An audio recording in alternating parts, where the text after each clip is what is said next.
He has been labeled as a genius, a prophet, a visionary, and sometimes as an eccentric and dismissed as an utopian dreamer.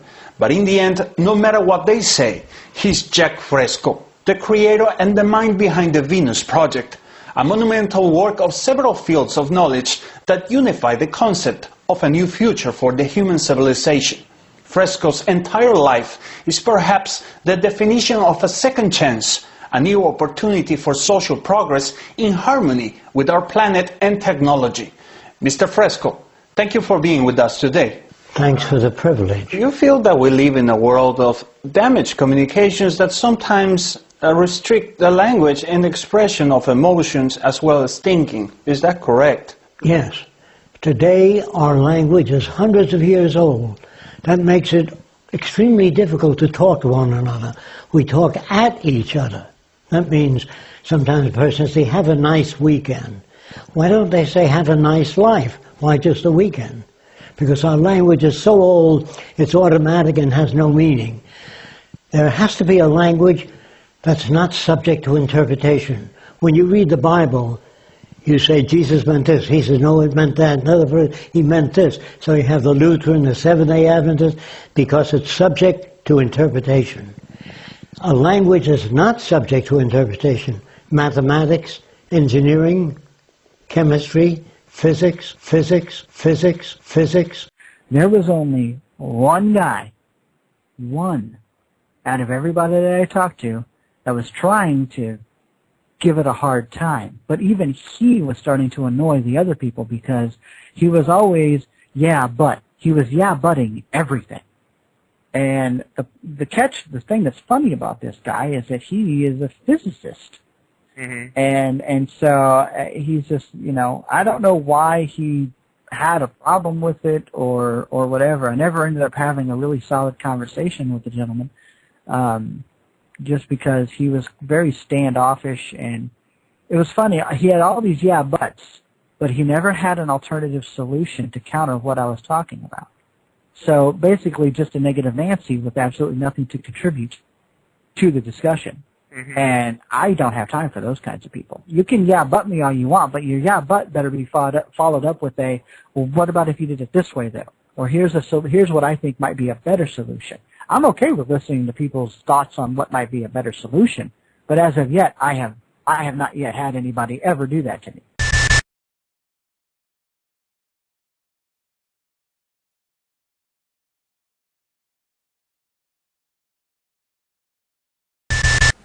Over and over in the comments and in the personal messages, I've got variations of this statement. If you don't have a better solution than the Zeitgeist resource-based economy, then shut up. A good example would be this comment by Lachtmikfeg, who says, either you show up with a better solution or just shut the blank up. No offense, but criticism is easy. A solution better than JP's I can't imagine. So what about you? Now, I know there's a lot of you who think that I haven't thought of a better vision of how to live on this planet. And maybe you assume this because I'm not out peddling on the internet. But I assure you, I have thought this out. And I could easily sit down for 4 or 5 hours and produce a video describing how we get from where we are right now to the kind of world that I want to live in. And I could make it convincing enough that some people would take that vision and make it theirs. And maybe some of your people would switch to my vision. But that would be a bad idea, and I'm going to tell you why. I've come to realize that the Zeitgeist movement is in fact a cult. No less indoctrinated than Scientology or the Branch Davidians, and no less dangerous. They are ideologically driven, dogmatic, illogical, absolutely loyal and defensive to their movement, and unwilling to consider the gaping holes in their philosophical construct. People like that don't like to think for themselves. And when they find an ideology that's comfortable for them, they cling to it for dear life. It's characteristic for a person like this not to want to leave a belief system, no matter how broken that belief system may be, until they find a more comfortable replacement. I don't want to give you a replacement. I don't want to create a cult. I don't want followers. I want to push people to think for themselves. And you can't do that when you hand people easy answers. The fact that Peter Joseph is willing to do that is unconscionable. And honestly, I don't know how he sleeps at night. Because if I was doing what he's doing, I would be plagued by guilt. I'll tell you what I will give you, though. Some advice. Don't push your hypothesis on a global scale until you've tested it and proven it on a small scale. Your group has over 500,000 members. Put your money together, buy a piece of land, build a small town.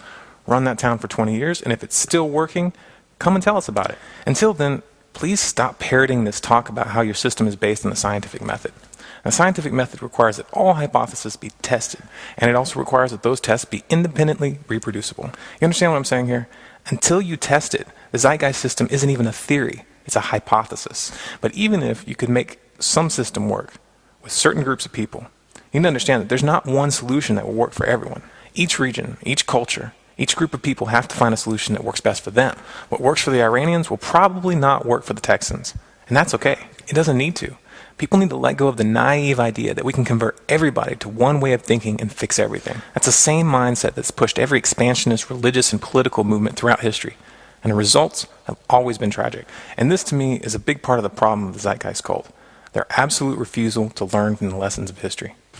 Now, the last thing I want to say is directed at the die-hard Zeitgeist fanboys who keep sending me angry emails and comments demanding that I shut up and I take down the videos. Now, as much as you'd like this discussion to go away, it's not going to.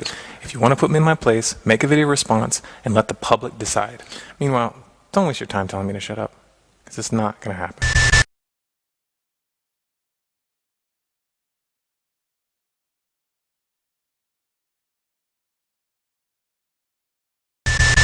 You know, No, I mean, we have had people who, like, for example, Marcin Zagabowski from the open source psychology movement holds a PhD in physics. And he said the physics community just drove him nuts. He only stuck around to get his PhD because he wanted, credentials, but he said they were just a bunch of people. I'm not saying all physicists are bad by any means, but he said there are a lot of people in physics who they're very arrogant. In many cases, he said that they don't see past, certain terms. They get very dogmatic. And, I did a little more studying about Nassim Haramein, and there are people who kind of go after a lot of his theories, but one thing that he did teach me beyond a shadow of a doubt was how little we actually know about physics. These huge questions that, that physicists just kind of leave there, like what was he said, nasty infinity was the term for infinity you cannot explain. So then the solution is, let's just try to pretend it's not there and not talk about it. He talked about quantum physics, about how quantum physics is not about proving how things work, just describing how they work. There were so many things that you have to ignore. The one in particular that keeps coming to mind is when he was at that conference and he was bringing up the picture of the man who was blowing up the balloon to explain how, and then everybody there is getting annoyed with him, because it's a very basic thing out of the physics books. And then he's like, okay, well, my question to you is, what is the equation for this guy? And he points at the guy. And he points at the guy and then he says, and then they all kind of, get quiet as he says, every action is an equal and opposite reaction, first law of physics. And, like I said, I don't know if I agree with everything the guy says, but one of the things he did point out that I do totally agree with was that there are a lot of things in physics that we just don't know. And for that reason, it's honestly to the point where there's just gaping holes in some of this stuff that make me question physics as a science overall, because you're supposed to take a lot of things in faith, and that just, I don't know, it just doesn't feel scientific to me. I'm not saying we should abandon physics, but it does make me think, however, that these people need to stop taking themselves so damn seriously. Well, I agree.